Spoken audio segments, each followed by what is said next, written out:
Bonjour, on se retrouve aujourd'hui pour la question du lundi. Alors, hop, on fait les choses bien, hein, parce qu'aujourd'hui je suis maladroite. Aujourd'hui, j'oublie tout et je suis maladroite. C'est la vie, hein. Ah, une nouvelle. Alors, que penses-tu de la planche Ouija? La recommandes-tu ou pas? Bonne question. Qu'est-ce que je pense de la planche Ouija? J'aime pas du tout. C'est un truc, non, je n'aime pas parce que déjà la plupart du temps on est plusieurs, hein, et parce qu'en fait pour moi c'est un objet très dangereux, très très dangereux, parce qu'on ne sait pas ce qu'on attire en fait. On ne sait pas ce qu'on attire, et si jamais vous n'avez pas de capacité, si jamais vous commencez simplement à utiliser vos capacités, en fait c'est un objet qui peut faire très peur. Et le problème c'est pas de se faire, j'ai perdu le mot, l'exorciste là, de se faire posséder, c'est pas ça du tout. Le problème c'est l'autopossession, c'est-à-dire qu'on se fait peur, l'esprit entre en mouvement, l'esprit entre en phase de psychotage intensif, et puis du coup on peut finalement vibrer tellement bas parce que peur, parce que coup de stress intense, hein, parce que du coup avec ça on se fait vraiment peur, coup de stress très intense. Ouais, on peut finalement s'auto-posséder, c'est-à-dire avoir des réactions qui ressemblent à de la possession. Mais la possession est très rare, la possession est très très très rare. Et on peut avoir des réactions qui sont... si c'est pour se faire peur, ça sert à rien. Si c'est pour se faire peur, ça sert à rien. Et si c'est pour avoir des réponses, il y a les cartes, il y a le pendule. Le Ouija, pour moi, c'est un objet qui doit être manié vraiment par des gens qui sont déjà dans...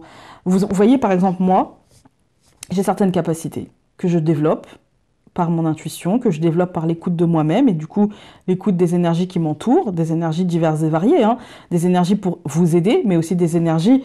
on va dire, quel mot utiliser? Des énergies célestes, divines, j'en sais rien. C'est pour poser un mot, et vous savez que j'aime pas nommer les choses, parce que au final on sait pas. Au final on sait pas, parce que on n'a pas le recul par rapport à ça, et chaque médium aura un message qu'il va transmettre avec son filtre. Donc de base, c'est biaisé, de base, puisque ça passe par le tamis de notre filtre. Donc bon, on va les appeler énergie céleste ou divine, comme vous voulez, hein. Et donc oui, je peux entrer en contact comme avec Lilith, l'archange Michael, Isis, Marie, des maîtres ascensionnés, des anges gardiens, des archanges, vos guides, peu importe. On a des messages. Moi, j'en ai. Et pourtant, je ne me sens pas suffisamment... ça fait quand même... J'étais adolescente, hein, j'ai commencé à me servir de mes capacités déjà toute petite même, parce que je voyais des choses que je ne contrôlais pas. Et pourtant, je ne me sens pas suffisamment apte aujourd'hui à... Je ne me sentirais pas à l'aise avec une planche Ouija. Je ne me sentirais pas à l'aise. Parce que pour moi, en fait, je pense que je ne saurais pas ce qui se cache derrière. Et tant que je ne sais pas ce qui se cache derrière, est-ce que c'est moi qui vais... Parce que le pouvoir de l'esprit, il est incommensurable. Et donc, est-ce que c'est moi qui vais m'auto-faire peur, ou est-ce qu'il y a vraiment un message qui va arriver derrière? Non, moi, je ne le recommande pas, en fait, hein. Je ne le recommande pas, et je pense que c'est plutôt très dangereux. Et pour la raison que je viens de vous dire, hein, l'autopossession, mais aussi parce que si jamais vous attirez vraiment une âme, d'accord, qui nous dit que c'est pas un esprit malin. Et quand je dis malin, c'est pas un esprit maléfique, etc., hein, mais plutôt un esprit tourmenté, parce que c'est ça le problème. C'est pas qu'il soit méchant, etc., c'est que c'est un esprit tourmenté. C'est ça, en fait, le souci. Vous allez me dire, avec le pendule et les cartes, c'est pareil. Pas vraiment. Pas vraiment. Parce que le Ouija, pour moi, a une espèce de pouvoir sur l'esprit, en fait. C'est pas de pouvoir réel, hein. Le Ouija, c'est une planche de bois, ça n'a pas de pouvoir réel. Mais ça a un pouvoir sur l'esprit dans l'imaginaire des gens, en fait. Et c'est vraiment le plus dangereux. Parce que finalement, si je vous tire les cartes et que le tirage vous plaît pas, vous allez être peut-être contrarié, peut-être une semaine, 2 semaines, et puis vous allez vous dire, ouais, elle dit n'importe quoi, c'est bon, il m'est rien arrivé, ça va, quoi. Et puis, avec les cartes, les choses arrivent petit à petit. Et puis, si jamais je vois des blocages en vous, vous pouvez vous dire, non, non, mais c'est bon, ça va, elle raconte des trucs, mais bon, moi, je me sens pas bloquée. Moi, je vais pointer avec les cartes. Je vais pointer des choses. Après, il y a des éléments de divination qui vont sortir, mais ça reste aussi votre choix de croire, de pas croire, etc. Là, rien que le fait que le truc bouge tout seul, il y a déjà dans l'esprit des gens, je ne comprends pas ce qui fait bouger la chose. Et quand je dis dans l'esprit des gens, je me mets dedans. Hein. Je ne comprends pas ce qui fait bouger la chose, puisque normalement, matériellement, c'est pas possible. Vous savez, l'esprit, il est cartésien. Hein. C'est le mental, il est cartésien. Donc comme il n'y a pas... Soit il y a quelqu'un qui est avec moi, qui a le doigt dessus et qui triche, soit, c'est comme l'histoire des vers, là, soit il y a un truc qui est là, qu'on ne voit pas, et du coup, s'il peut bouger, faire bouger ce verre ou faire bouger le pointeur de la planche Ouija, je ne sais pas comment ça s'appelle, eh bien, ça veut dire qu'il a possiblement la possibilité de me faire du mal, en fait. Parce que rien ne l'empêcherait, du coup, de faire voler le truc jusque dans ma tronche, quoi, en fait. Voilà, donc le pouvoir de l'esprit est tel que ça peut être super dangereux, et parce qu'en fait, on peut se faire peur, et se faire peur au point... Si on est fragile, on peut se faire peur au point de se faire mal au cerveau, quoi, en fait. Et c'est ça qui est dangereux. C'est la possibilité de se faire mal au cerveau. Et moi, j'ai pas envie de me faire mal au cerveau et je vous encourage à pas vous faire mal au cerveau. Et je pense qu'il y a vraiment beaucoup d'autres outils et que moi, ce qui m'agace un petit... Enfin, ce qui m'agace... Ouais, ça m'agace un peu, c'est vrai. C'est ces personnes qui cherchent à tout prix à développer des capacités. Si c'est pas dans votre code... C'est pas dans votre code. Et mon Dieu, la capacité, peut-être que vous l'avez ailleurs. Peut-être que vous êtes un artiste exceptionnel, peut-être que vous dessinez formidablement bien, peut-être que vous avez une capacité pédagogique qui est hors norme et que vous arrivez très bien à expliquer les choses. Je ne sais pas, peut-être que vous fabriquez des choses, de la pâtisserie ou des objets en bois, ou j'en sais rien, peu importe. Mais on n'a pas tous les mêmes capacités, et on n'a pas toutes les mêmes capacités non plus. Et du coup, c'est important de savoir que on part avec des cartes. Parfois, par exemple, moi, j'étais enfant, j'ai pas demandé. Je suis partie avec des cartes de je vois des choses, j'entends des trucs. Je ne peux pas l'expliquer, je ne peux pas le raconter. Parce que enfant, on veut être comme à l'adolescence, on a envie d'être comme tout le monde. Et que quand on nous dit non, ça, tu t'arrêtes tes bêtises, c'est pas vrai, arrête, voilà, là tu m'agaces, et ben tu finis par la fermer. Quand on devient ado ou adulte, il y a certaines personnes comme moi qui vont vouloir essayer de rester dans la normalité parce que c'est difficile de se départir de son carcan. Et puis il y en a d'autres qui vont avoir des envies parce que je connais quelqu'un qui a cette capacité-là et que ouais, j'aimerais trop... combien de fois, moi, j'ai entendu « Ouais, mais j'aimerais trop pouvoir voir ce que tu vois, j'aimerais trop pouvoir dialoguer avec parfois des défunts, des choses comme ça. » Mais ouais, mais sauf que moi, je le voulais pas, en fait. Je ne sais pas si vous comprenez bien. Et du coup, la planche Ouija, pour moi, c'est une sorte d'outil pour pallier et du coup, vous savez, moi, j'ai beaucoup... Je passe du coq à l'âne, mais j'ai rencontré des gens qui faisaient tourner, vous savez, les verres, là, oui, non, avec des lettres sur la table, découpées sur du papier, etc. Et c'est des gens qui me disaient toujours, ouais, moi, j'aimerais trop avoir des capacités comme ça et tout, du coup, machin. Et puis, ils font ça, et puis un jour, et je vous parle de ça parce que je l'ai fait. Et je l'ai fait qu'une fois, hein. Pas deux. On m'a demandé, j'étais adolescente, hein, et j'avais pas parlé de ça à la personne, j'avais pas parlé de mes capacités, et elle me disait qu'elle aimerait bien et tout, enfin avoir des messages qu'elle aimerait bien, etc., etc. Et puis on avait une connaissance en commun qui, elle, parlait de ça, parlait qu'elle voyait des trucs, qu'elle entendait des trucs. Et du coup, bon bah, elle a voulu faire tourner, enfin comme on dit, tourner les tables ou je sais pas quoi là. Et cette personne-là, donc l'amie en commun qu'on avait, elle était là, et cette personne-là aussi. Et en fait, je me suis rendu compte, quand le verre a commencé à bouger, que la personne qui me disait « j'aimerais trop », c'est la première à avoir eu peur. C'est la première à avoir enlevé son doigt. En même temps, elle avait peur, et en même temps, elle était excitée. Mais elle avait très très très peur. Et alors qu'il n'y avait rien. Alors qu'il n'y avait rien, en fait. Il n'y avait rien. Je pense que c'était quelqu'un autour de la table qui faisait bouger le verre. Moi, je n'ai rien vu, je n'ai rien senti. Mais rien que le fait que le verre ait bougé, elle a voulu jouer à se faire peur. Le problème, c'est que ce jour-là, il n'y avait rien eu, mais imaginez qu'il y aurait eu quelque chose. J'ai pas eu encore l'occasion d'avoir un esprit... Oh si, j'en ai eu un qui est farceur. Mais il n'était pas mauvais, il était farceur. Oui, c'est farceur. Après...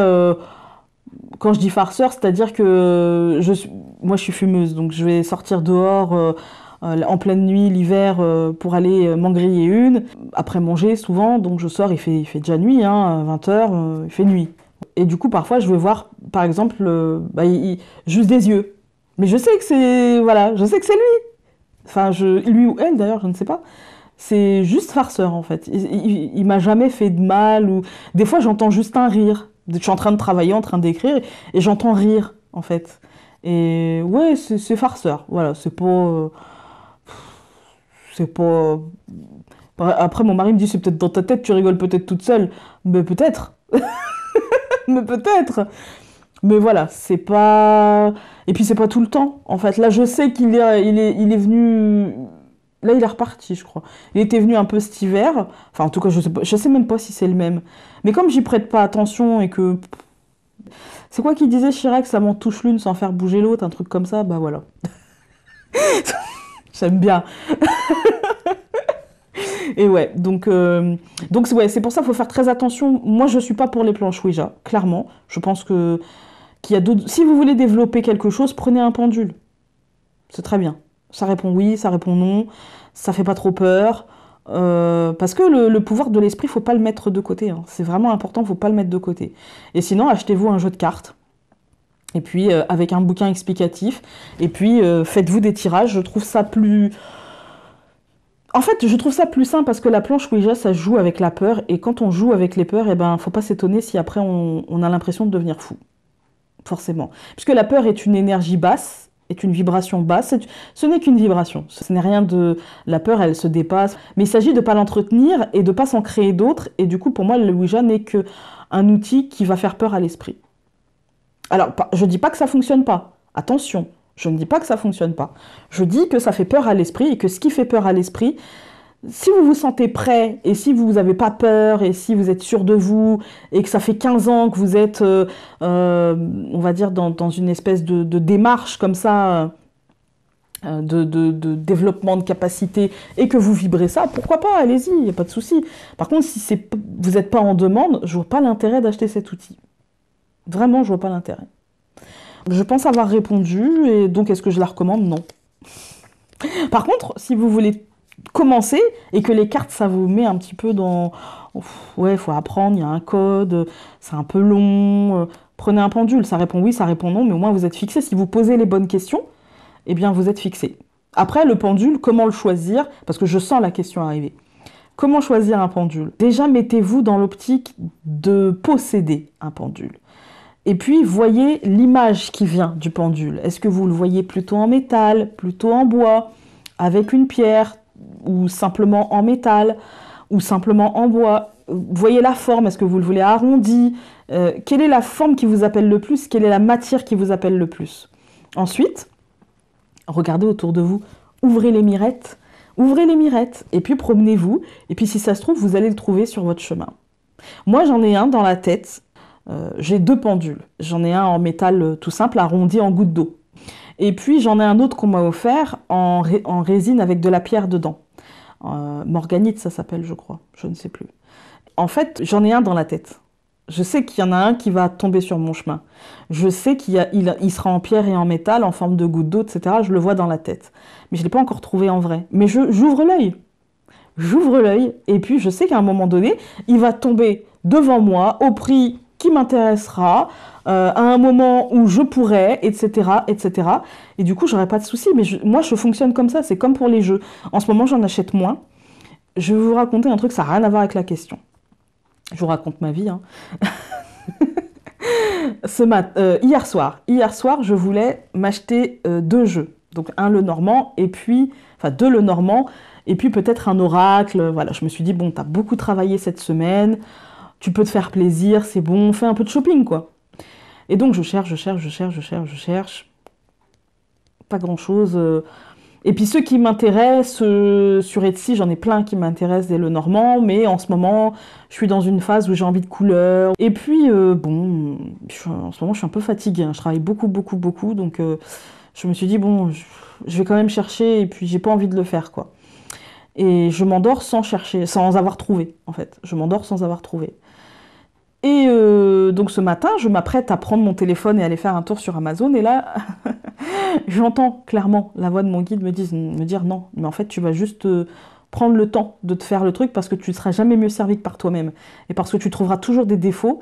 Et si c'est pour acheter un truc où tu vas encore être déçu, fais-le, bordel, fais-le. Donc fais-toi ton petit truc coloré, fais-toi tu as les outils pour faire ça, donc fais-le. Et puis vas-y, cocotte, quoi. Arrête, prends une journée, prends un week-end et puis fais-le, et puis c'est pas grave.